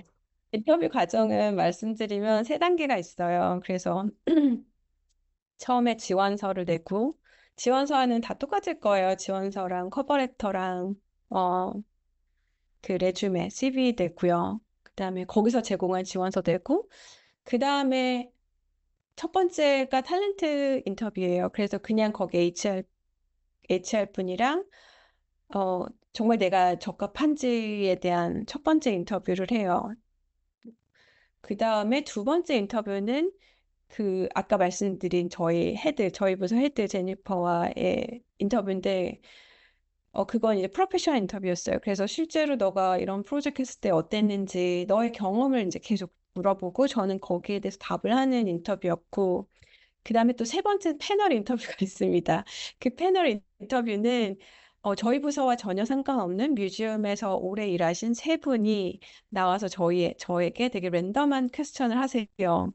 그거가 정말 가장 떨려요. 왜냐하면 무슨 질문을 할지 예측할 수 없고 이 분야가 아니니까 프로페셔널보다는 조금 더 어떤 이 뮤지엄의 일에 대한 전반에 걸친 질문하시기 때문에 사실 준비하는 과정이 되게 어려웠고 좀 떨렸던 그래서 네, 그랬던 생각이 굉장히 어려웠습니다, 사실은. 네. 생각만 해도 너무 어려운 작업 같은데. 혹시 그러면, 네네. 네, 가장 그러면 어렸던 질문이 어떤 건가요? 마지막 패널 단계에서? 어려웠던 질문. 네. 어, 글쎄요. 사실은 제가 너무 긴장을 해서 그런 거 있잖아요. 인터뷰를 하고 나서 무슨 질문했는지 적어놔야겠다 하는데 질문이 생각이 안 나는 거예요. 너무 긴장을 해서. 근데 뭐 나중에 하나씩은 생각이 났는데, 글쎄요. 어려웠던 질문. 혹은 그냥 참지 못했던 질문. 예상치 못했던 질문? 뭐가 있을까요? 예를 들면은 뭐 그런 질문이었던 것 같아요.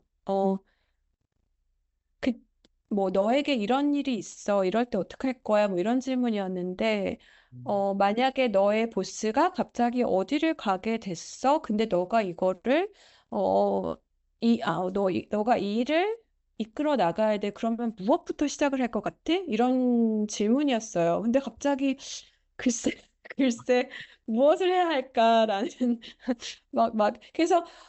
그래서 약간은 당황하고 하긴 했는데, 사실은 제가 좀 그런 질문을 좀 당황했던 것 같아요.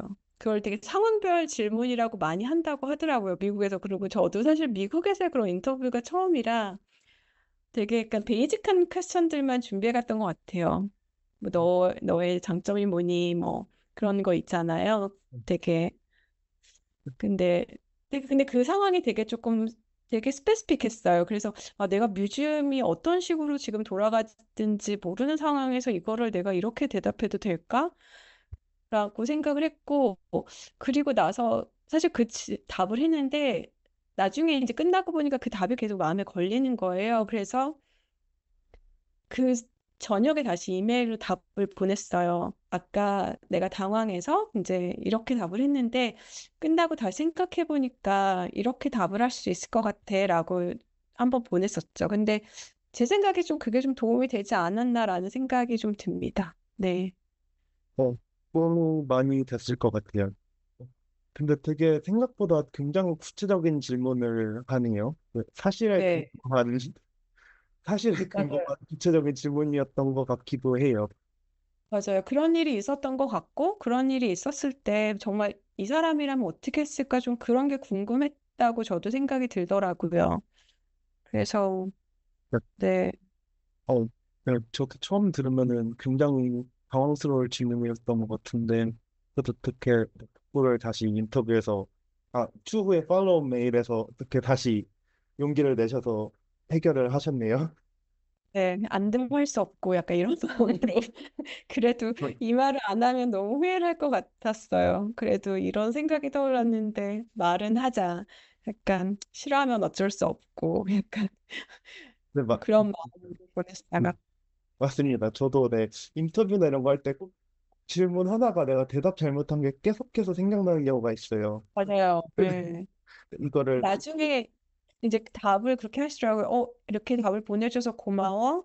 그 다음에 그 다음 단계로 가기로 결정했어. 이래서 그럼 이게 조금 더 이 사람의 마음을 움직였나? 라는 생각이 좀 들더라고요. 뭐, 네, 맞고 틀리고보다 좀 더 간절함과 그리고 프로페셔널리즘을 본 것 같기도 해요. 이거를 어떻게 해결하는지.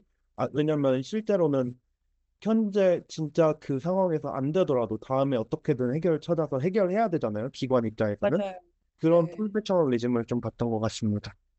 네, 그랬던 것 같습니다. 네, 그런 우여곡절 끝에 SS 모마에 취직을 하셔서 큐레이터로서 활동을 하게 되셨는데, 제가 처음으로 드리고 싶은 질문은 한국과의 그런 차이점이에요. SF 모마만의 그런 건축에 대한 관점이나 아니면 컬렉션에 대한 그런 선택에 대한 기준이 있는지, 그리고 그게 한국과 좀 많이 다른지에 대해서 질문을 드리고 싶습니다.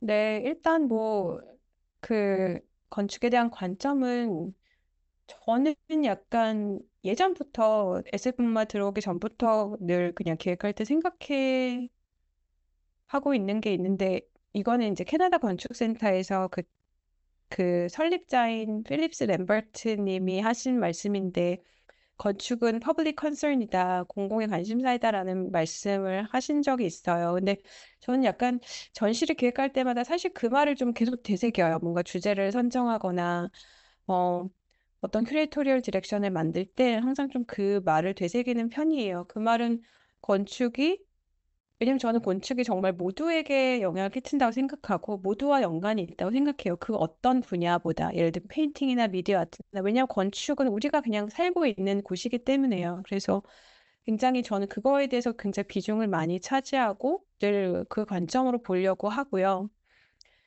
그리고 컬렉션에 있어서는 사실은 굉장히 많이 저에게도 새로운 거예요. 왜냐하면 작품을 수집하는 거는 저도 SF 무마에 와서 처음 경험하게 되는 부분인데, 어, 이 컬렉션은 굉장히 뮤지엄의 어떤 정체성이나 목적을 형성하는 되게 핵심인 것 같아요. 그래서 어떤 특정한 주제라든지 시대 그리고 뭐 어떤 건축가의 컬렉션이냐가 어떤 이 뮤지엄의 방향이나 철학을 굉장히 많이 반영하고 있거든요. SF 모마의 경우에는 현대 디자인 그리고 이를 형성한 기술들을 어떻게 보면 20세기, 21세기를 아우르면서 이제 그 전체적으로 컬렉션을 수집해 왔어요. 그래서 저희는 특히 뭐 실험적인 건축이라든지 아이코닉 의자, 소프트웨어, 그래픽 디자인, 뭐 제품 디자인, 뭐 이런 그런 범위까지 다 이제 컬렉션 구축을 하고 있고요. 저는 그 이유가 저희가 이제 샌프란시스코라는 곳이 굉장히 테크 베이스의 도시예요. 주변에 테크 회사들이 굉장히 많고, 뭐, 굉장히 뭐라 그럴까요? 기술적으로 되게 항상 이렇게 앞서 나가는 도시거든요. 이렇게 자율주행차가 계속 지금 뭐, 이렇게 저희는 이미 합법적으로 돌아다닐 수가 있고 등등 되게 많은 것들이 이제 테크 베이스의 도시인데, 그래서 그런지 뭔가 건축이나 디자인할 때도 조금 더 어떤 진보적인, 실험적인, 비저너리 어떤 아키텍이나 디자이너에 대한 작품이 되게 많고요. 그리고 저희는 소프트웨어도 컬렉트를 해요. 예를 들어서 예전에 그 처음 이제 뭐 카티아를 쓴 어떤 프랭커 게리의 그 피쉬 그, 그 3D 모형 모델링을 한 소프트웨어나 그 디지털 파일 이런 것도 수집하고 뭐 그렉 린이 처음 라이노로 만든 그 모형 그 파일 그 자체 그리고 뭐 현재 뭐 네리옥스마님 한 어떤 새로운 소프트웨어 기반의 디지털 파일이라든지 그걸 통해서 만든 그 3D 프린트드 된 어떤 오브젝트 작품들 그런 거에 대한 컬렉션도 굉장히 중요하게 다루고 있고요. 그리고 되게 재밌는 게 지리적인 균형을 되게 많이 생각해요. 저희 샌프란시스코가 아니고 베이 지역이라고 해요. 이 주변을 어떤 로컬을 다 포함한 그래서 베이 지역이라든지 그다음에 미국 전역, 그다음에 인터내셔널까지 정말 되게 정확히 3분의 1씩 가지고 있어요. 그래서 우리가 베이 지역을 입원했다. 그럼 그 다음은 약간 조금 더 미국 로컬, 미국 내에서 그다음에 인터내셔널. 그래서 최근에는 뭐 인터내셔널로는 뭐 중남미, 아시아, 뭐 남미 등까지 컬렉션을 확장하고 있고, 그리고 성별도 되게 중요하게 생각해요. 남성 아티스트 분들, 건축가 분들의 작업이 많다면은 여성 그리고 성 정체성이 다른 뭐 어떤 그 논 바이너리 정체성을 가진 디자이너 분들 이런 식으로 어떤 성별에 대한 다양성과 포용성도 컬렉션에서 많이 반영을 하고 있고요. 그리고 최근에 이제 제가 리암영의 플래닛시티와 같은 작품을 수집했는데 그거는 영상의를 통해서 지속 가능성 그다음에 미래 도시를 다룬 되게 흥미로운 작품이에요. 그래서 그것도 굉장히 저희 SF 모마 미션에 굉장히 잘 반영하고 있기 때문에 좀 그런 것들을 다양하게 고려해서 그 수집을 하고 있습니다. 굉장히 건축에 관련된 전 범위적인 것들을 다 콜렉트하고 계시네요. 네, 저는 네. 라이노 파일이나 이런 것까지 콜렉트 하시는지 몰랐어요. 와, 저희는 그래서 네. 그 그런 얘기도 많이 해요. 근데 라이노 파일도 버전 3가 있으면 컴퓨터가 그걸 받쳐주지 못하면 버전 3는 안 열리고 그러잖아요. 그래서 그런 문제를 다 해결하기 위해서 컴퓨터도 그 사양 그대로 가지고 있어요. 그 파일을 열 수 있는 모든 버전의 소프트웨어, 컴퓨터, 프로그램, 나중에 전시할 땐 그걸 출력해야 되니까 오픈할 수 있어야 되고 작동할 수 있어야 되잖아요. 그래서 그걸 모두 갖추고 있고 그거를 전문적으로 하는 아키비스트가 따로 있거든요. 그래서 그리고 뭐 저희는 사실 뭐 폰트도 콜렉트를 해요. 그래서 어떤 폰트를 네, 그런 것도 하고 굉장히 다양하게 그리고 그거를 정말 작품으로서 계속 영향력을 발휘하고 작동할 수 있는 그 외에 어떤 기술과 도구들도 다 함께 하고 있습니다. 굉장히 흥미로운 부분인 것 같아요. 네. 그러면 정말 흥미롭네요. 혹시 청취자분 중에 엄청 성공하고 싶으신 분이 계시면은 랩탑이나 아니면 데스크탑 작업하셨던 거 버리지 마시고 꼭 오, 진짜. 네, 리셀하지 마시고 버리지 마시고 꼭 콜렉트 해두시길 바랍니다. 제가 요즘에 그랬을 거 안 버립니다. 언제.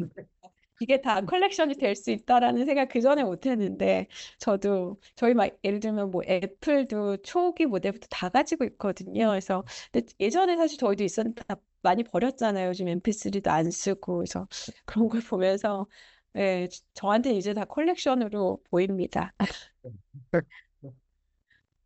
네, 혹시 그러면은 현재 SF 모마에서 가장 관심 있는 건축가가 있으신가요? 좀 네, 말씀을 해주실 수 있으신가요? 좀 핫한 그런 관심 있는 건축가 네. 사실 이번에 며칠 전에 그 가을 억세션을 마치고 사실 바로 며칠 있다 또 스프링에 뭘 어콰이어 할 건지 이제 미팅을 한 적이 있어요. 근데 저희는 건 건축가래 저희는 사실은 아까 그 저희 그 샘플 저희 SM 모마의 저희 그 부서의 미션은 아무리 그 아까 말씀드린 대로 조금 더 비저너리 아키텍트, 뭐 스पर 스튜디오, 그 다음에 어, 그런 비저너리 아키텍처를 굉장히 많이 가지고 있고 더 수집하려고 하고 있는데 동시에 또 그 건축을 그대로 저희가 어콰이어 하려고 해요. 예를 들어서 이번에 피치한 것 중에 하나가 그리고 시계로반의 그냥 페이퍼 하우스 그걸 그대로 이제 저희가 어콰이어를 하려고 하거든요. 그래서 단, 뭐, 단지 어떤 드로잉이나 스케치나 이런 것보다 그냥 그 건축물을 그대로 소장하려고 하는 조금 움직임이 있어요. 그리고 되게 재밌게, 작년에 낙하진 그 캡슐 타워 있잖아요. 그것도 한 유닛을 그대로 붕괴하기 전에 그 한 유닛을 그냥 우리가 샀어요. 어카이어 했어요. 그리고 실제로 그거를 다 가지고 왔어요. 그거를 너무 되게 건축사에서 굉장히 중요한 역할을 하는 건데, 맞아요. 그게 이제 없어지는 그 순간이었어요. 그래서 안 된다. 우리가 저거를 그 소장해야 한다. 그래서 저희 막 커미티 열고 해서 결국 성공적으로 했는데 저는 그것들이 되게 의미 있다고 생각을 해요. 그리고 이미 또 우리나라도 그렇잖아요. 그렇게 해서 지키지 못한 건축물도 되게 많고 건축적 자료도 굉장히 많고 그래서 하나의 어떤 건축가보다는 그런 어떤 이제는 조금 더 그 건축물 자체 거기에 가치를 부여하고 그거를 이제 직접 소장하려는 좀 하려고 합니다. 요즘에 이제 그래서 저희가 조금 제안을 하고 있고요. 네. 네, 너무너무 재밌네요. 왜냐면 제가 요즘 가장 아쉬운 게 한국의 그 하얏트 호텔이죠. 저 네, 이게 곧 붕괴된 붕괴되었나요? 네, 붕괴된 걸로 알고 있는데 이게 너무너무 아쉬운 거예요. 제가 개인적으로 굉장히 예쁘다고 생각하는 그리고 보존할 수 있는 역량이 많은 작품이라고 생각하는데 네, 그런 게 너무 많죠. 네. 그죠? 이미 없어진 것도 정말 많고. 그래서 사실은, 네, 저도 약간 이걸 통해서 가장 관심 갖는 게 약간 이 컬렉션에 대한 부분이에요. 저도 사실은 서울도시건축 전시관에서 이거를 하려다가 저희가 하려고 여러 가지 어떤 작업들을 했었는데, 결국에는 컬렉션을 수집하지 못하고 이제 끝났거든요. 근데 여전히 사실은 굉장히 필요한 부분이라고 생각하고, 있기 때문에 저도 굉장히 관심을 갖고 작업을 하고 있습니다. 맞습니다. 그런 사회적인 분위기 자체가 건축이라는 레거시를 존중해주고 그거를 보존할 만한 가치가 있다고 생각하고 거기에 또 자본을 써서 그거를 직접 콜렉트하고 그거를 다 사회가 어그레이하고 그거를 네, 동의해서 그거를 실행할 수 있다는 게 저는 굉장히 의미가 있다고 생각하고 한국에서도 그런 기회를 놓치지 않았으면 좋겠습니다. 네, 너무 바라는 일입니다. 네. 네. 네, 그리고 이거는 또 한국 잠시 얘기인데 심지어 한국 도시건축 전시관 자체도 이제 프로그램이 바뀌는 걸로 알고 있어요. 그래요? 네, 이게 제가 일했던 그곳이요? 거기 서울시청 옆에 있는 네.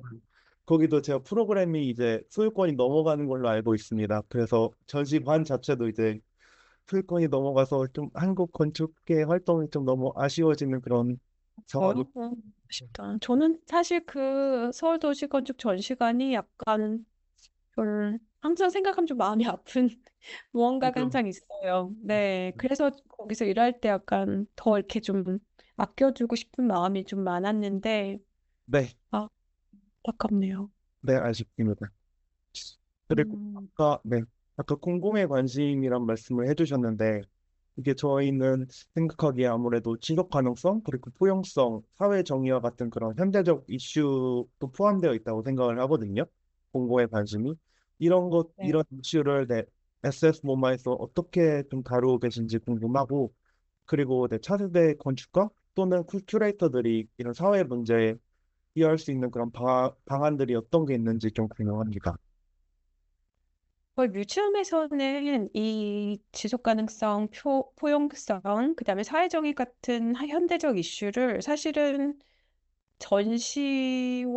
모든 전시와 어떤 프로그램의 좀 중심에 놓고 굉장히 중요하게 생각을 하고 있어요. 그래서 여러 가지 측면으로 말씀드릴 수 있을 것 같은데요. 이렇게 전시 기획할 때는 어떤 일을 전시 주제에 반영하기도 하고, 하지만 되게 전시 기획 전반에서 좀 실천을 하고 있어요. 예를 들어서 뭐 지역사회 다양한 목소리를 반영하기 위해서 커뮤니티랑 협력하고, 그다음에 뭐 여러 분야의 다양한 목소리를 반영하기 위해서 전문가 집단과 또 협력하고, 그리고 사회적 약자, 그리고 소외된 그룹의 관점을 담아낼 수 있는 작품이라든지 내러티브를 또 굉장히 중요하게 다루고 있습니다. 그래서 좀 이를 통해서 어떤 그런 현대 사회의 중요한 문제를 같이 체감하고 좀 그것을 좀 각자의 일상에 적용할 수 있는 관점을 발견하도록 돕는 노력을 굉장히 많이 하고 있어요. 그래서 타운홀 같은 걸 많이 개최해요. 그래서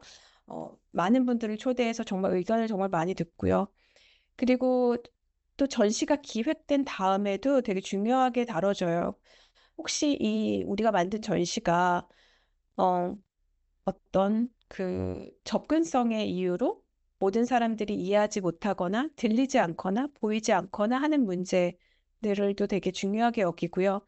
그래서 전시 해석 부분, 인터프리테이션 팀이 있는데 사실 저도 여기 SF 오마 와서 굉장히 흥미롭게 생각하고 있는 팀이에요. 그래서 이 해석팀이 전시 해석의 모든 서포트를 해주는데 되게 중요한 역할을 합니다. 그래서 뭐 예를 들어서 저희한테 오히려 제안을 해요. 이 작품에 대한 그 전시 라벨, 그 레이블에 대한 거는 뭐 레이블이 되게 여러 가지 종류가 있어요. 그래서 이거는 베이직하게 가라. 이거는 일러스트레이티드 레이블로 가라. 그거는 이제 이미지랑 같이 설명해 줘라.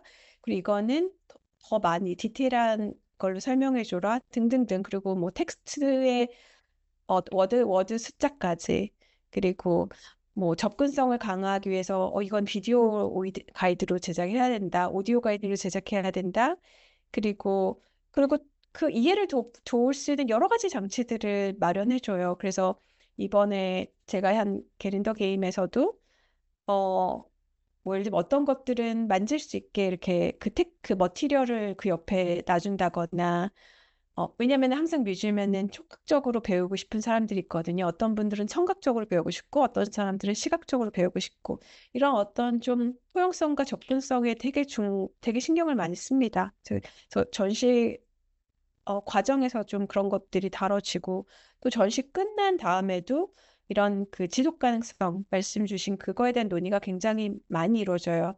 이번에 제가 이제 런던의 무스콘이라고 그 뮤지엄 네트워크 컨퍼런스를 갔었는데 되게 흥미로웠던 점이 기획된 전시를 발표하고 그다음에 이게 이제 다른 뮤지엄으로 투어 전시의 가능성을 계속 논의하는 과정이에요. 그래서 그리고 그 과정에서 왜냐하면 사실은 전시가 굉장히 많은 어떤 큐레이터들, 협력자들의 노력이 있고 비용도 발생하는데 사실 뭐 한 세네 달의 전시 기간을 끝나면 이제 다 이렇게 폐기되고 하는 문제들도 있고요. 그래서 그리고 이제 그런 걸 없애고 싶은 그 의도도 있고, 그리고 그래서 그거에 대해서 많은 논의를 하고, 그리고 만약에 투어, 그래서 이제 이 전시에 대한 어떤 지속 가능성을 논의하는 어떤 투어 전시로 이어졌을 때 발생할 수 있는 탄소 배출에 대한 어떤 환경적인 영향, 이거에 대한 해소도 함께 논의하고, 그런 전시의 어떤 큰 틀에서의 어떤 지속 가능성을 좀 다각도로 검토하고요. 그리고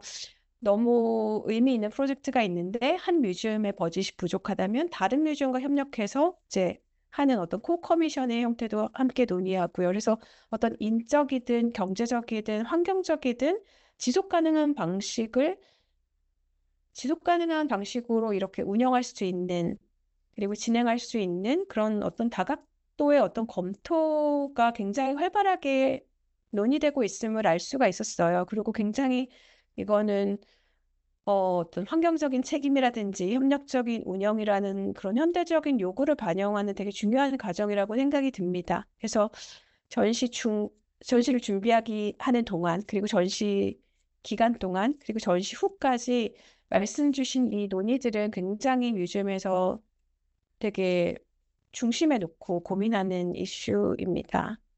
음, 음. 지금 말씀하신 거를 들으면서 미국이 전시라는 그 분야가 굉장히 발달했다는 걸 좀 느끼게 됐거든요. 예, 네, 말씀해 주신 것처럼 그런 전시하는 라벨 하나하나까지 이런 것들을 해주는 팀이 있다는 게 좀 네. 인상이 깊은 것 같고, 그리고 또 다양성과 그리고 그런 인류의 가치를 항상 꼭 생각하고 있는 게 역시 전시에서도 나타나는구나라는, 네, 느낌이 듭니다. 네, 굉장히 중요해요. 저희가 이제 큐레이터들이 라벨을 쓰고 그분들한테 검사를 맡아야 돼요. 너무 어렵게 쓰면 다시 써오라 그러고요. 네. 그래서, 근데 저는 그 과정이 너무 좋아요. 네. 한편으로는 네, 일하시기 굉장히 편하시기도 하면서도 어떻게 보면은 표현에 좀 제약을 받으실 것 같다고 느낌이 들기도 해요. 항상 네, 퀄리티 컨트롤과 그 자유도는 항상 반비례 입장에 있기 때문에 네네네. 그래도 네, 네. 이런 것들이 확실히 미국 쪽에서는 그런 네, 전시에 대해서 상세하게 그리고 세부적으로 접근돼서 그래서 그렇게 네, 퀄리티 좋고 그래도 좋은 전시들을 기획하고 큐레이팅 할 수 있는 게 아닌가 하는 생각이 듭니다.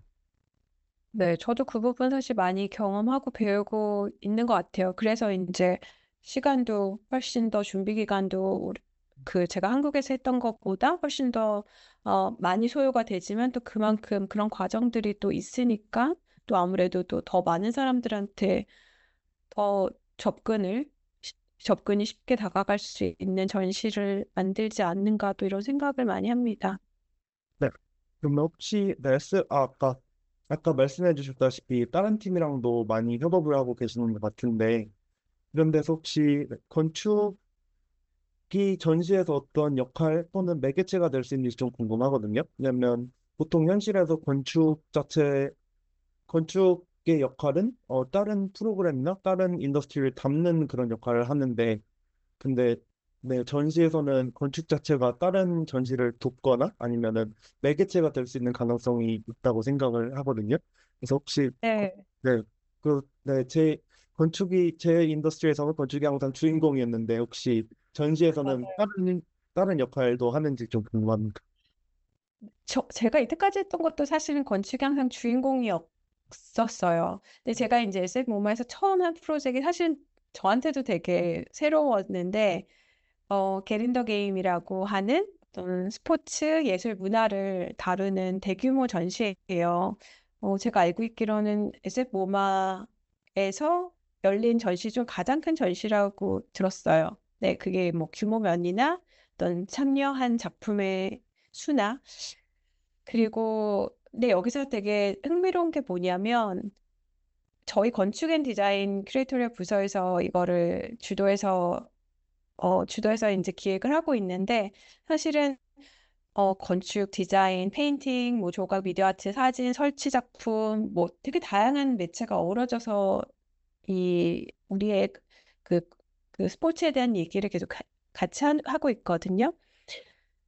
근데 정말 이렇게 하면서 느낀 게 사실 예전에 서도번에서도 뭔가 도시에 대한 다양한 꼭 이렇게 건축적인 그 작품이 아닌 다른 것도 함께해서 전시할 수 있을까라는 생각을 몇 번 해본 적이 있는데 사실은 좀 제약이 많아서 실행되지 못했었는데 이렇게 협업을 하고 나서는 와, 이런 방법이 굉장히 전시의 깊이를 더하고 이런 다양한 예술 장르랑 그리고 건축적 내러티브가 결합해서 정말 이렇게 다층적인 경험을 제공할 수가 있구나. 이거를 정말 다시 한번 깨달은 좀 기회가 됐어요.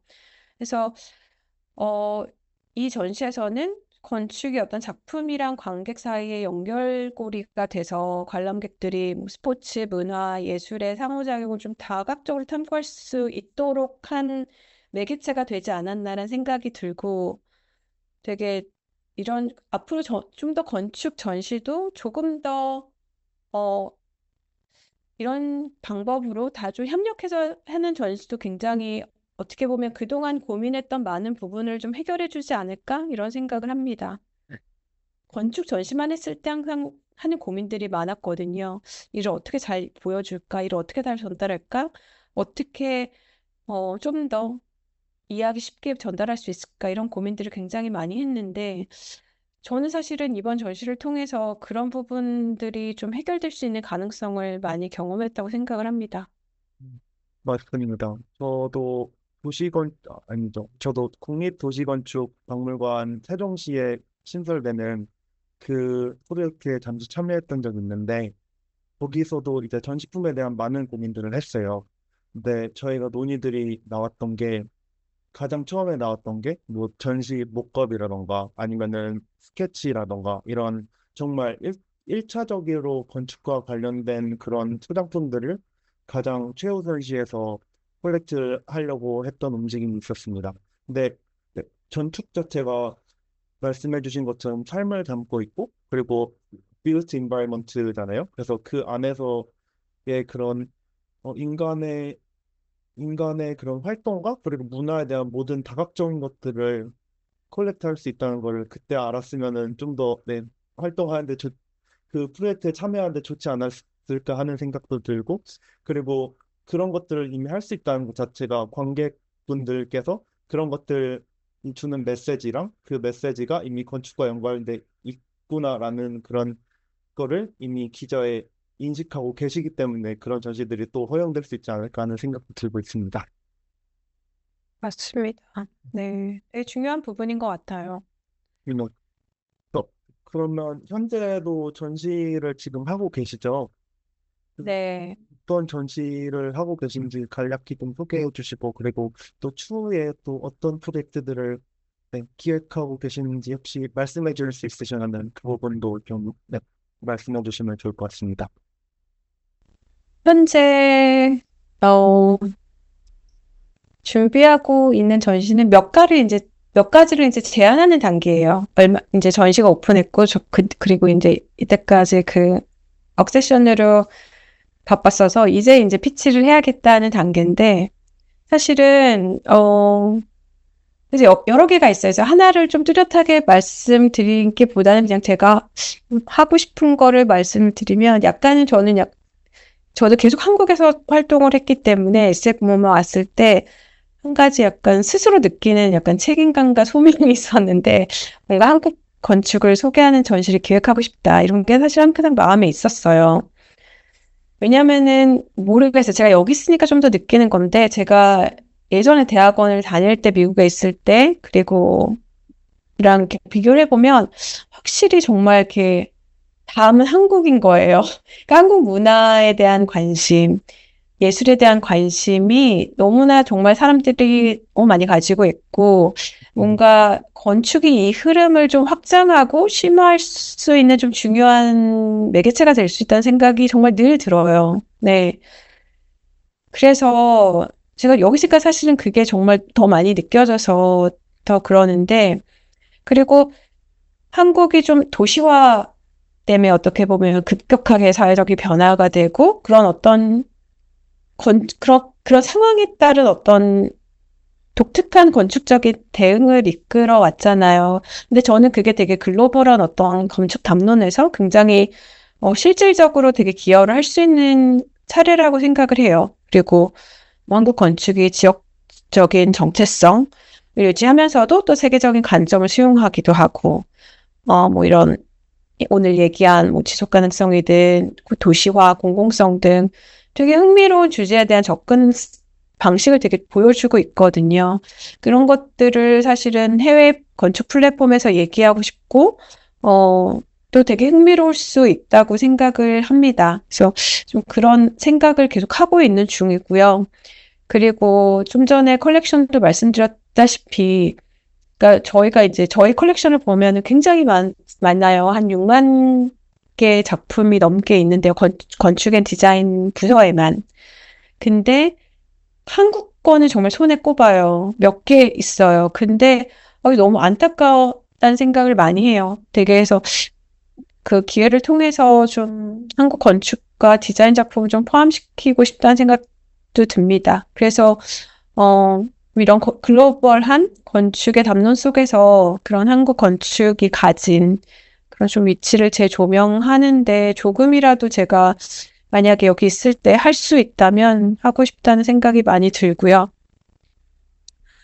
그거를 계속 고민 중입니다. 네. 그럼 굉장히 의미 있는 작업이 될 것 같아요. 그런 일들이 건의가 돼서 받아들여져서 이렇게 컬렉트 된다면은 네, 한국인으로서 굉장히 의미가 있는 작업이 될 것 같아요. 네, 특히 미국 미술관을 다니다 보면은 어 제페니스 뮤지엄이라던가 아니면 그러니까 일본관이라던가 중국관은 꼭 있는데 한국관은 없거나 아니면 굉장히 적거나 아니면 파빌리온 같은 거 하나 있거나 맞아요. 그런 경우가 있어서 아쉬운 경우가 좀 많았었는데 지금은 지금은 좀 한국의 위상이 많이 달라진 것 같아요. 한국에서 왔다고 하면은 심지어 한국말로 인사하는 사람도 많아지고 그리고 맞아요.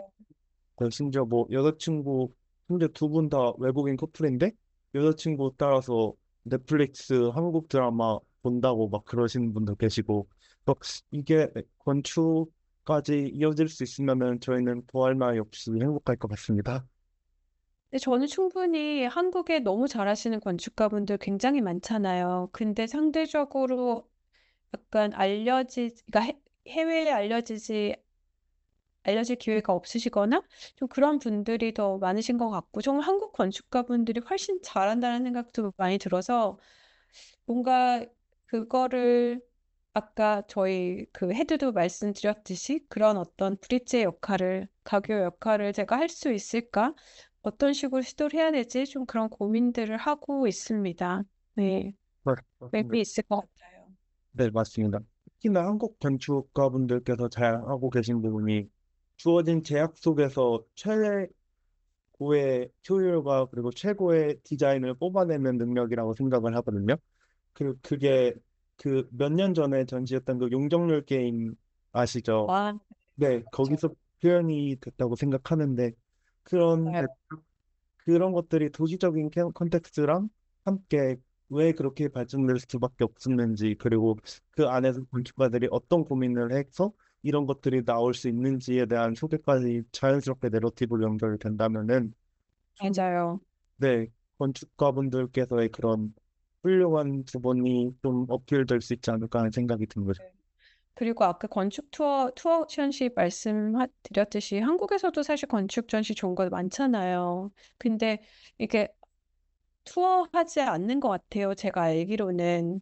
그래서 그렇게 기존 전시 뭐 가져오고 싶은 거 이미 다 사실은 예전 전시지만 그러니까 그런 생각도 많이 들고 뭔가 계속해서 뭔가를 좀 같이 만들어 볼 수 있지 않을까. 또 그걸 통해서 한국 건축이 또 알려지고 하는데 또 중요한 역할을 할 수 있지 않을까. 좀 다양한 다각도로 생각을 좀 해보고 있는데요. 네. 네. 네, 그래서 여기까지가 마지막 질문이었고요. 그래서 네, 오늘 효우님의 그런 태초부터 왜 건축을 전공하셨는지부터 그다음에 OMA에서 활동, 그다음에 네, 그다음에 큐레이터로서의 전환점에 대한 얘기도 했고, 그 후에 지금 활동하고 계신 SF 문마에서의 활동도 같이 얘기해 보았는데요. 전 너무 너무 즐거운 시간이었습니다.